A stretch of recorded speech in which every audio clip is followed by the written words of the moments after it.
Hello friends, வீட்டிலே ரொம்ப ஈஸியாக டேஸ்டியாக வடை குழம்பு எப்படி பண்ணலாம் பார்ப்போம். இதுக்கு நான் 150 கிராம் அளவுக்கு பட்டாணி பருப்பு எடுத்துருக்கேன். பட்டாணி பருப்பு இல்லாதவங்க கடலைப்பருப்பு எடுத்துக்கலாம். உடனே செய்ய போகிறதுனால நான் நல்லா கொதிக்கிற தண்ணியை ஊற்றி ஆஃப் அன் ஹவர் ஊற வச்சுக்கிறேன். நீங்கள் நைட்டே ஊற வச்சுட்டாலும் சீக்கிரம் பட்டாணி பருப்பு ஊறிடும்.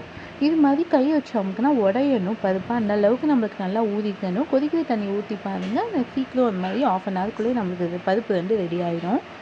2 வாட்டி நல்லா வாஷ் பண்ணி எடுத்துக்கிட்டு ஒரு கை அளவுக்கு பருப்பை தனியாக ஒரு பவுலில் எடுத்து வச்சுக்கோங்க. நெக்ஸ்ட் ப்ராசஸ் பார்த்திங்கன்னா, ஒரு மிக்ஸி ஜார் எடுத்துக்கோங்க. வடைக்கு நம்ம மசாலா இப்போ ப்ரிப்பேர் பண்ணணும். அதுக்கு 1 ஸ்பூன் அளவுக்கு சோம்பு, கருவேப்பிலை ஒரு கொத்து, காஞ்ச மிளகாய் ஒரு 4-5 மிளகாய் போட்டுக்கோங்க. இதோட ஒரு 5-6 பூண்டு பல், கொஞ்சம் பெருங்காயத்தூள் சேர்த்துக்கோங்க. பட்டை ஒரு துண்டு போட்டுக்கோங்க. போட்டு இதை ஃபஸ்ட்டு தண்ணி ஊற்றாமல் மிக்ஸி ஜாரில் போட்டு நல்லா அரைச்சிருங்க. இது மாதிரி அரைப்பட்டு வரும். தண்ணி எதுவும் சேர்க்க வேணாம், ட்ரையாகவே இப்படி அரைச்சிருங்க. பேலன்ஸ் உள்ள பட்டாணி பருப்பை இதில் போட்டுக்கலாம். போட்டு தண்ணி ஊற்றாமல் அரைச்சிக்கோங்க. உங்களுக்கு அரைப்படலைன்னா லைட்டாக தண்ணி தெளித்து அரைச்சிக்கோங்க. ஏன்னா நம்மளுக்கு வடை போடுற பக்குவத்தில் இருக்கணும். நான் பாருங்கள் இப்படி நல்லா அரைச்சிட்டேன். இப்போ அந்த மசாலா எல்லாம் பருப்போடு நல்லா அரைப்பட்டு வந்துடுச்சு. இந்த பக்குவத்தில் நம்மளுக்கு அரைப்பட்டு இருக்கணும். இப்படி கையை வச்சு இப்படி பிடிச்சி பார்த்திங்களா, நம்மளுக்கு வடை போடுற மாதிரி நல்லா அந்த பக்குவத்தில் இருக்கணும். இப்போ நம்ம பேலன்ஸ் ஏற்கனவே எடுத்து வச்சுருந்தா அந்த பருப்பை ஒரு சுட்டு மட்டும் சுட்ட ஊதுங்க. இது 1-2 தான் அரைப்பட்டிருக்கணும். அப்போ தான் வடை நல்லா இருக்கும். நல்லா ஒரு சுட்டு விட்டுட்டு பார்ப்போம். இங்கே பாருங்கள், பாதி உடஞ்சி பாதி உடையாமல் கிடக்கும். அது மாதிரி பருப்பை இந்த ஏற்கனவே அரைச்சி வச்சுருக்க பருப்போடு சேர்த்துக்கலாம். இப்போ நான் பெரிய வெங்காயம் ஒரு 2 வெங்காயம், 3 பச்சை மிளகாயை நல்லா பொடிசாக நறுக்கி வச்சுருக்கேன். இதையும் நம்ம சேர்த்துக்கலாம். இந்த மிக்ஸோட இந்த வெங்காயம் பச்சை மிளகாய் சேர்த்துக்கோங்க. தேவையான அளவு உப்பு சேர்த்து இதை நல்லா மிக்ஸ் பண்ணி விட்டுக்கோங்க. உங்களுக்கு ரொம்ப தண்ணியாக இருக்க மாதிரி நீங்கள் ஃபீல் பண்ணிங்கன்னா அரிசி மாவு இதில் சேர்த்துக்கலாம். சேர்த்து நம்மளுக்கு இது மாதிரி பக்குவத்தில் இருக்கணும். அந்த அளவுக்கு நல்லா சேர்த்து மிக்ஸ் பண்ணி விட்டுக்கோங்க. பாருங்கள், வடை போடுறதுக்கு நம்மளுக்கு அழகாக இப்படி வரணும்.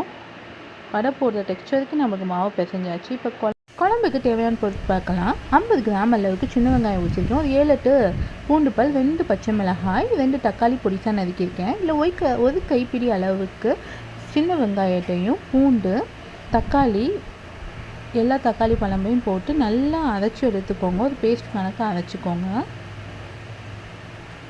இதெல்லாம் நம்ம அரைக்கிறப்ப கொஞ்சம் நம்மளுக்கு குழம்பு நல்லா டேஸ்ட்டாகவும் கொஞ்சம் கட்டியாகவும் கிடைக்கும். இப்படி நல்லா பேஸ்ட்டாக அரைச்சிக்கோங்க. தண்ணி ஊற்ற வேணாம். ஒரு கடாய் எடுத்துக்கோங்க.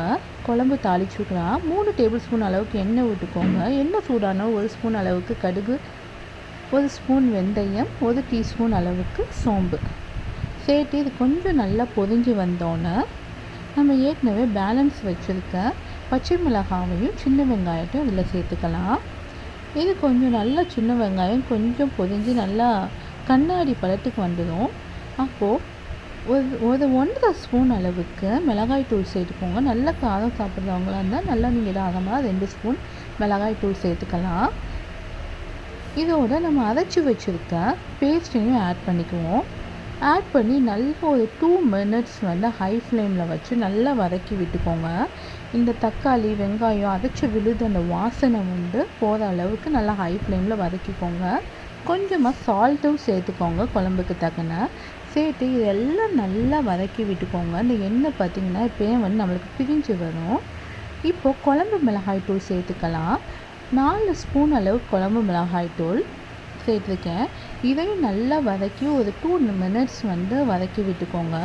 எப்படின்னா இதெல்லாம் நல்லா அந்த குழம்பு மிளகாய் தூள் அந்த மிக்ஸோடு நல்லா மிக்ஸ் ஆகணும் அந்த மசாலாவோட. இப்போ ஏற்கனவே ஊற வச்சுருக்க புளி, ஒரு பெரிய சைஸ் எலுமிச்சம்பழம் சைஸ் புளி ஊற வச்சுருந்தேன். அந்த சாறு எல்லாத்தையும் இல்லை ஆட் பண்ணிக்குவோம். ஏன்னா நம்மளுக்கு குழம்பு வந்து நல்ல புளிப்பு, உரப்பு, உப்புமா இருந்தால் செம்ம டேஸ்ட்டாக இருக்கும். இந்த புளி குழம்புங்கள் நல்லா இந்த இதையும் நல்லா மிக்ஸ் பண்ணி விட்டுக்கோங்க. அந்த புளி தண்ணியோடு நல்லா அந்த மசாலா வந்து மிக்ஸ் ஆகட்டும். இப்போ தேவையான அளவு தண்ணி ஊற்றிக்கலாம். நான் ஒரு 2 டம்ளர் அளவுக்கு தண்ணி விட்டுருக்கேன். ஒரு 400 ml தண்ணி விட்டுருக்கேன்.